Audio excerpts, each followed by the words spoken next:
Bienvenidos una vez más a Basket 365. Soy Denis y en el vídeo de hoy vamos a seguir con mis planes para agencia libre en la NBA de cada uno de los equipos. Y ahora llega el turno de mi equipo favorito, que he tardado mucho en mencionar porque su único pick en el draft era el 53 y no tenía sentido hablar de ellos antes del draft. Pero esos son los Boston Celtics, que han llegado a finales de la NBA y cayeron en 6 partidos ante los Warriors. Y claramente son un equipo muy bueno, joven, con continuidad, que quiere aspirar a todavía más el año que viene, y vamos a hablar un poco de qué es lo que creo que tienen que hacer para mejorar esta plantilla. Pero bueno, antes de nada, si estáis aquí me imagino que es porque os interesa la NBA, así que os animo a que os suscribáis, dadle a like a este vídeo en particular si os ha gustado y comentadme abajo lo que opinéis y ahora ya sí, vamos a empezar.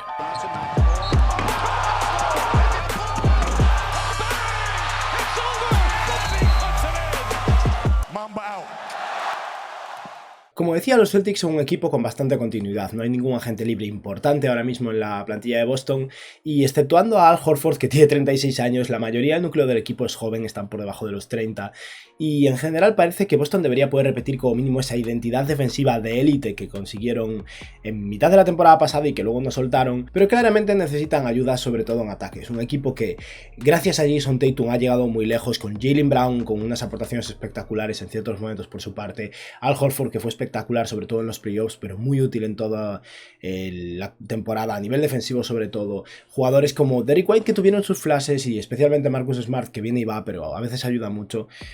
Han sido capaces de llevar este equipo muy lejos, pero una vez llegaron ante la defensa de los Warriors, otra defensa de élite, les resultaba muy difícil. Y si a esto le sumamos que Tatum llevaba mucho baloncesto encima y estaba agotado, pues el resultado fue el que fue. Y creo que Boston necesita de algún modo un recurso ofensivo adicional, pero vamos a hablar un poco de cómo pueden conseguir esto. Y es que es un equipo que está sobre el impuesto de lujo, van a ser caros este año. En general, los propietarios de los Celtics tienden a intentar ahorrar dinero cuando no hay una oportunidad, pero ya han dicho en muchas ocasiones que cuando hay una oportunidad, cuando es un equipo de campeonato, van a gastar dinero, así que vamos a considerar que este año están dispuestos a hacerlo, ¿no? Su equipo acaba de perder en 6 partidos en las finales de la NBA, y los Celtics son un equipo que, si bien no tienen dinero para fichar jugadores, sí que tienen bastantes excepciones de intercambio, una de 17,1 millones de dólares, otra de 6,9 y otra de 5,9 millones. Y aparte de eso, tienen su excepción de mid-level de 6,4 millones de dólares y la mínima del veterano. En este draft, con el pick 53, draftearon a J.D. Davidson, luego hablaré un poco de lo que espero de él esta temporada. Y lo que respecta a sus agentes libres está Luke Kornet, Matt Ryan y Broderick Thomas en contratos duales. Yo a Broderick Thomas lo dejaría ir. A Matt Ryan no tengo una opinión sobre él, entró muy al final de la temporada de cara a los playoffs para animar desde el banquillo básicamente, pero es un jugador alto que creo que tira de 3, que lo puede ver, si no se puede cortar y ya está. Y vamos a hablar entonces de las fortalezas y debilidades de este equipo, aunque ya las he anticipado un poco. Los Celtics son un equipo cuyas principales fortalezas son su defensa y sus estrellas en Jason Tatum y Jaylen Brown, y la continuidad del equipo. Al final, la rotación completa de playoffs podría seguir el año que viene, a menos que decidan hacer movimientos, y eso es algo muy útil para un equipo que obviamente quiere repetir el éxito del año pasado. Y lo que respecta a sus debilidades, tienen problemas serios de creación individual. Jaylen Brown tiene sus flashes, pero le cuesta bastante, y Tatum es el único confiable en este aspecto, y se vio que debido a esa carga que lleva durante toda la temporada, llegó un momento en el que estaba agotado. Smart tiene sus partidos y ha mejorado muchísimo como base, pero es muy poco confiable creando en el 1 contra 1 de manera consistente, así que necesitan ayuda por ese lado. Les vendría bien algo más despaciado, no son terribles tirando de 3 un equipo promedio, pero un equipo que quiere ser de élite, o que ha sido de élite, teniendo en cuenta que llegaron a las finales, más tiro les vendría bien. Y la rotación de los Celtics al final ha sido de 7 jugadores, tal vez 8 jugadores, así que necesita más profundidad.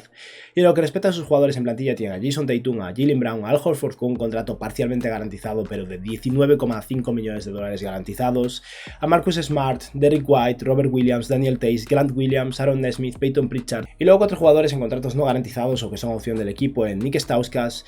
Juwan Morgan, Malik Fitz y Sam Hauser, que es un jugador que ficharon al principio de la temporada pasada como jugador no drafeado y al final de la temporada le ofrecieron un contrato regular. Y en lo que respecta a las necesidades de este equipo, necesitan profundidad de ala en general, alguien más aparte de Jaylen Brown y Jason Tatum que pueda jugar desde el ala,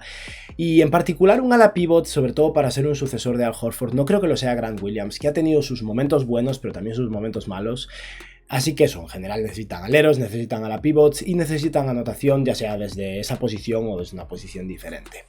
Y vamos a hablar ahora entonces de los diferentes agentes libres de este equipo, y primero quiero hablar un poquillo del rol de J.D. Davidson, que fue un pick muy tardío de este draft, el pick 53 de 58, y es un mega atleta que solo jugó un año en la Universidad de Alabama y decidió irse al draft. Creo que esto fue un error probablemente, de haber tenido una buena temporada el año siguiente podría aspirar a ser un pick de primera ronda, porque J.D. Davidson es un tío que era considerado uno de los 10-15 mejores jugadores de su instituto. Es un atleta espectacular de 1,93 m de altura, que tiró mal, que cometió muy malas decisiones, que perdió muchos balones, que necesita mucho trabajo y que no va a jugar esta temporada para los Celtics, y creo que lo más probable es que sea un jugador en contrato dual. Pero aquí Boston ha optado totalmente por apostar en el potencial a largo plazo de J.D. Davison gracias a los atributos físicos que tenía y a lo que había demostrado en el instituto, y podría salir bien por un precio muy módico. Pero bueno, vamos a considerar que está en contrato dual ahora mismo. Y lo que respecta a los diferentes agentes libres que tienen, los Celtics tenían varios huecos en la plantilla antes de entrar en los playoffs, así que hicieron fichajes de última hora. Uno fue Malik Fitz, un ala pivot que debería ser una especie de prospecto de 3&D, pero personalmente yo lo cortaría, no ha aportado suficiente y no creo que vaya a aportar suficiente a los Celtics. Luke Kornet es un jugador curioso, alguien que ya ha estado un par de veces en Boston y que gusta en Boston. Es un center no muy bueno, muy alto, que tira un poquillo de 3 y que trabaja bastante y juega con intensidad. Yo de entrada lo cortaría, pero es verdad que al final de este vídeo veréis que hay un hueco libre en la posición de center. Si quieren ofrecerle a Luke Kornet un contrato totalmente no garantizado, o con $100,000 garantizados o algo así, y probarlo al principio de la temporada y luego decidir, ni siquiera me parece tan mal.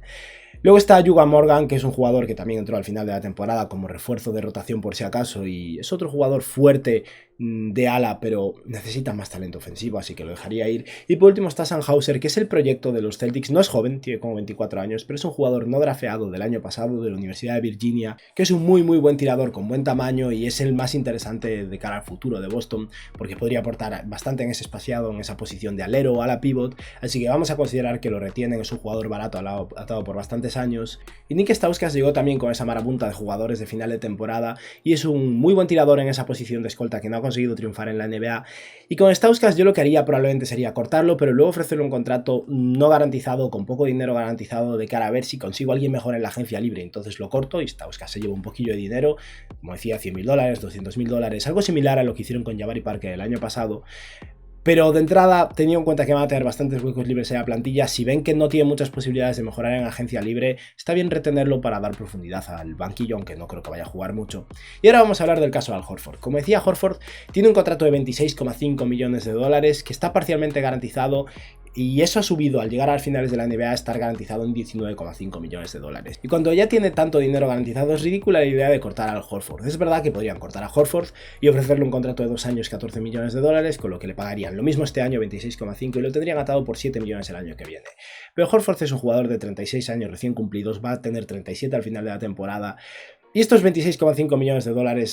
este año los va a cobrar, y creo que lo mejor para Boston ahora mismo es pagarle eso y esperar un año, porque tal vez este año haya un declive enorme de Al Horford y el año que viene no les interese pagarle porque van a ser un equipo muy caro, así que lo dejamos así, y el año que viene como agente libre con derechos full birth, Boston y Al Horford pueden llegar a un acuerdo. Pero desde luego Horford ha sido un jugador muy importante para ellos y sin el que no habrían entrado en playoffs. Su versatilidad defensiva y su liderazgo fue clave, y estamos hablando de un jugador que promedió 29 minutos de juego en la temporada regular, 10 puntos, 8 rebotes, 3,4 asistencias, 3,8 triples intentados con un 34% desde 3 y un 47% en tiros de campo, y todo esto mejoró en los playoffs. Y antes de repasar la plantilla y hablar de los diferentes fichajes o intercambios que podrían hacer los Celtics, vamos a hablar de un jugador que podría firmar una extensión de contrato de novatos este año, y ese es Grant Williams. Y Grant Williams, creo que las primeras 2 rondas de playoffs de este año se estaba ganando una extensión bastante cuantiosa, una extensión de algo más de mid-level, posiblemente 12-13 millones de dólares, y en la segunda mitad de los playoffs contra los Heat y contra los Warriors probablemente se perdió una parte, porque Grant Williams es un jugador complicado, es bueno en defensa pero muy pequeño y limitado. Aún así, contra jugadores muy fuertes y dominantes físicamente como Giannis Antetokounmpo lo hizo muy bien, incluso lo hizo bien contra Kevin Durant, pero a nivel ofensivo, si no están entrando sus triples, no ayuda mucho, tiene bastantes problemas de actitud, acaba consiguiendo técnicas estúpidas. Es verdad que hubo momentos ahí en los que Draymond Green se metió en su cabeza, y Draymond Green se mete en la cabeza de muchos, ¿no? Pero creo que Grant Williams al final está en una situación en la que no creo que su futuro en los Celtics esté garantizado, y si Boston accede a negociar una extensión de contrato con él y firma esa extensión, no va a poder intercambiarlo después porque por la Poison Pill va a ser prácticamente imposible. Y es verdad que si Grant Williams está dispuesto a cobrar 9 millones, 10 millones por año y lo pueden atar por 4 años, $40 millones, vale la pena. Es un muy buen ala pivot, bastante versátil a nivel defensivo y capaz de tirar de 3 en ocasiones, pero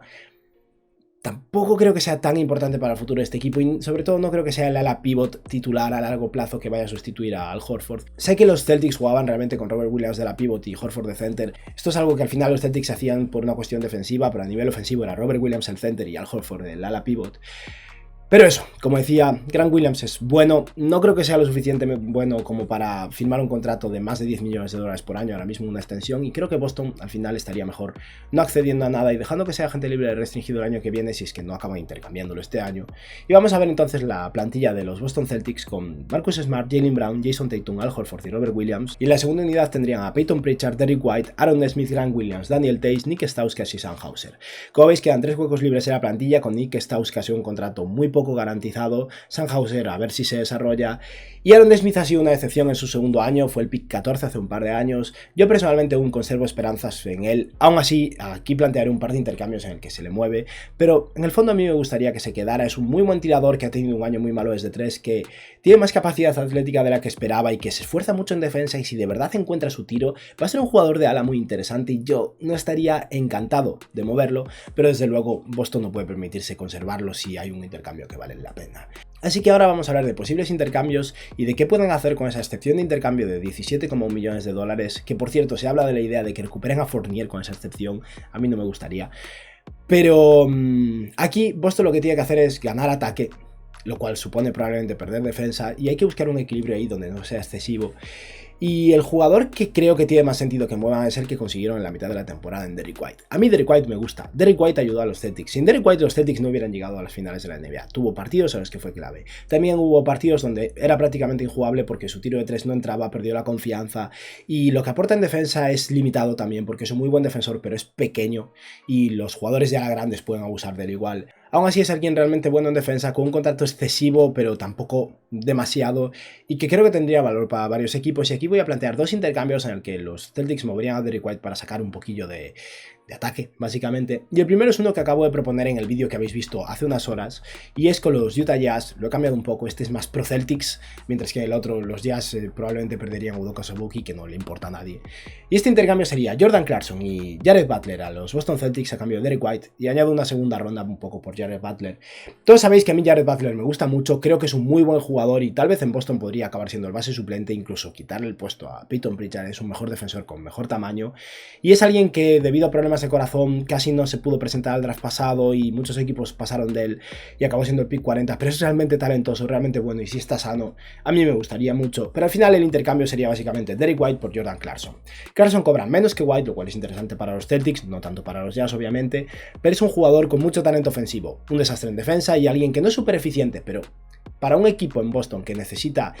recursos adicionales en ataque, el poder sacar del banquillo a Jordan Clarkson y que si está enchufado te meta 20 puntos es muy importante, muy útil, y creo que les vale la pena. Y para los Jazz, Derrick White aportaría defensa de perímetro en un equipo que realmente la necesita. Siguen necesitando un jugador de ala bueno en defensa, pero la posibilidad de tener a Derrick White con Royce O'Neal en el campo junto a Donovan Mitchell aumenta mucho la defensa de unos Utah Jazz que realmente necesitan esto. Pero el intercambio que yo haría, el intercambio que a mí me gustaría y que puede que sea posible, sería un intercambio con los Atlanta Hawks en el que los Hawks consigan a Derrick White y los Boston Celtics consigan a Kevin Huerter. Creo que Derrick White es un muy buen potencial compañero para Trae Young en esa posición de escolta, muy buen defensor, capaz de pasar el balón y crear un poquillo para Trae Young. Su tiro de 3 es un problema, si no los está metiendo tal vez haya sus limitaciones, pero al final los Hawks necesitan defensa desesperadamente, tal vez esta sea una ruta que quieran tomar, y Kevin Huerter está atado por bastantes años con un contrato de unos 14 millones de dólares por año, cobra un poquillo menos que White. Creo que aquí los Hawks incluso podrían presionar para que Boston envíe su primera ronda de 2023, que no debería ser muy buena. Los Celtics deberían ser un equipo bueno el año que viene, y yo estaría dispuesto a hacerlo. Kevin Huerter es un escolta de 2 metros, bueno a nivel ofensivo, con capacidad de tiro, que tal vez pueda jugar un poco de alero, y no es el creador que es Jordan Clarkson, pero también aporta tiro, aparte de un poquillo de capacidad de creación, y creo que es alguien que encajaría muy bien en el núcleo actual de los Boston Celtics. Y sí, sacrifican defensa, pero lo que más necesitan ahora mismo los Celtics es un apoyo ofensivo, y vamos a considerar que este intercambio es viable. Si al final hay que enviar la primera ronda de 2023 no pasa nada, pero vamos a considerar que Derrick White ha sido intercambiado por Kevin Huerter, y aún así los Celtics necesitan un refuerzo de ala, un ala pivot probablemente, o tal vez un alero, y vamos a hablar de la excepción de intercambio, porque aleros puros realmente buenos no hay demasiados que entren en esa excepción de 17 millones de dólares. No me creo en la posibilidad de Dejounte Murray, si fuera así por favor, pero no va a pasar. Hay jugadores que me gustan para esa posición de escolta también, como Norman Powell, pero con la idea de Kevin Huerter lo dejamos pasar y no creo que los Clippers lo quieran mover. Y al final, las opciones que he encontrado dentro de este rango salarial, que creo que pueden ser remotamente posibles y que encajan en Boston, son 3 ala pivots, y el primero y el que más me gustaría implicaría esa primera ronda de 2023, pero bueno, eso se podría balancear un poco con Atlanta o lo que sea, si es que al final esto fuera posible, pero no lo creo. Y es un intercambio con los Washington Wizards, en el que los Celtics consiguen a Kyle Kuzma y los Wizards consiguen a Peyton Pritchard, Aaron Nesmith y la primera ronda de 2023. Pritchard es un base, cosa que realmente necesitan en Washington, y un jugador joven, barato y atado a largo plazo. Aaron Smith es simplemente un swing por un jugador capaz de tirar de 3 que tal vez encaje bien en esa posición de alero, un equipo en Washington que realmente necesita triple y además consigue un pick futuro. Y a cambio los Celtics consiguen a Kyle Kuzma, que es el mejor jugador de este intercambio, un ala pivot que encajaría muy bien en ese rol de titular, dándole un poquillo más de descanso a Al Horford, un jugador que ha mejorado a nivel defensivo como pasador, como tirador y alguien realmente completo que desgraciadamente va a ser agente libre en 2023. Y esto es complicado porque no sé si Bradley Beal accedería a algo así después de firmar su renovación de contrato, pero Washington gana bastantes cosas por esto y es un equipo que tiene muchos ala pivots y tienen que mover alguno, y ante la perspectiva de posiblemente perder a Kuzma en 2023 puede que esto sea viable, pero voy a considerar que no va a pasar. Y la siguiente propuesta que voy a hacer es una que nunca creí que fuera a hacer, que es un intercambio por Lauri Markkanen, pero al final Markkanen encaja bien en Boston, no es el defensor que es ni siquiera Kyle Kuzma, pero ha mejorado su esfuerzo defensivo en este último año con los Cavs, es un muy buen tirador en esa posición de ala, rebotea mucho, ha mejorado a nivel de esfuerzo como mínimo, y al final alguien con talento ofensivo para Boston hace mucha falta. Y esta propuesta de intercambio sería simplemente Lauri Markkanen entrando a la excepción de intercambio de los Boston Celtics a cambio de Aaron Nesmith. Y esto creo que los Cavs podrían estar dispuestos a hacerlo si quieren liberar salario ante la perspectiva de empezar a pagarle mucho más a Darius Garland y ante la perspectiva de tener un equipo muy caro pronto, porque Markkanen cobra 16 millones por año. Al final Aaron Nesmith les da, junto con Osai Ogbaji, otro prospecto de alero 3&D que puede funcionar en unos Cavs que querrán tiro junto a Evan Mobley y Jarrett Allen y Darius Garland. No sé si será suficiente, desde luego, probablemente no, esto depende más que nada de si los Cavaliers quieren ahorrar dinero o no, pero si quieren ahorrar dinero yo creo que es una muy buena opción para los Celtics. Pero la opción con la que vamos a seguir, que creo que es la más probable, es algo que se ha rumoreado bastante, es la opción de que vuelva Marcus Morris a Boston. Marcus Morris encaja aquí y los Clippers son un equipo muy caro, muy metido en el impuesto de lujo, y sí, es verdad, su propietario es la persona más rica de la NBA básicamente, pero eso tampoco quiere decir que quiera tirar el dinero. Ya hemos visto a los Clippers hacer movimientos para ahorrar, moviendo a Eric Bledsoe en su momento, por ejemplo, y ahora mismo con la renovación de Robert Covington y la inminente agencia libre de Nico Batum, al que creo que van a renovar, más la vuelta de Kawhi Leonard, los Clippers son un equipo cargado de jugadores de ala y Marcus Morris tiene poco sentido en este equipo. Le quedan 2 años de contrato cobrando 16 millones más o menos por año, y en un equipo que paga tantísimo en salario, esos 16 millones de Marcus Morris pueden ser tal vez unos 70 millones de dólares en total con las penalizaciones del impuesto de lujo.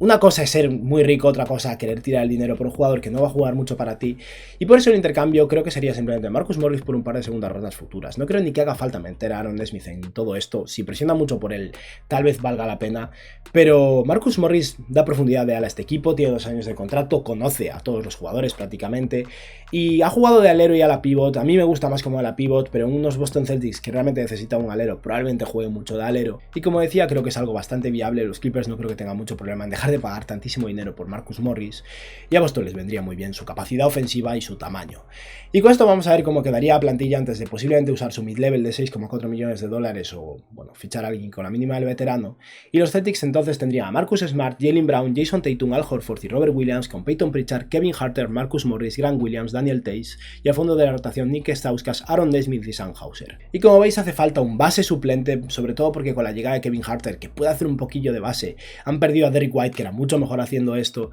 y no creo que haga falta realmente un center. Entre Daniel Theis, Robert Williams y Al Horford y un poquillo de Small Ball 5 de Marcus Morris y de Grant Williams están cubiertos, pero si realmente quisiera uno, como decía, podrían fichar a Luke Cornett con un contrato parcialmente garantizado, y como vemos Nick Stauskas sigue en el equipo, pero como decía, con un contrato parcialmente garantizado, y vamos a ver si conseguimos mejorar un poco eso. Y lo cierto es que me gustaría que tuviera un jugador de ala mejor y que Marcus Morris pueda jugar más de ala pivot, y voy a plantear un par de nombres, pero como decía en el caso del vídeo de los Utah Jazz, el mercado de jugadores de ala buenos en defensa que puedan ayudar a un equipo que quiera ganar por 6 millones de dólares es mínimo, y una opción sería Wesley Matthews, que estaba jugando a los Bucks ahora mismo, y Wesley Matthews no se merece 6 millones de dólares, pero tal vez Boston lo pueda fichar por 3 millones, y es un alero pequeño, es más bien un escolta, pero ha jugado mucho de alero, incluso de ala pivot, es un buen defensor, pero ya tiene muchos años, y cada año que pasa puede estar más cerca de un declive absoluto, así que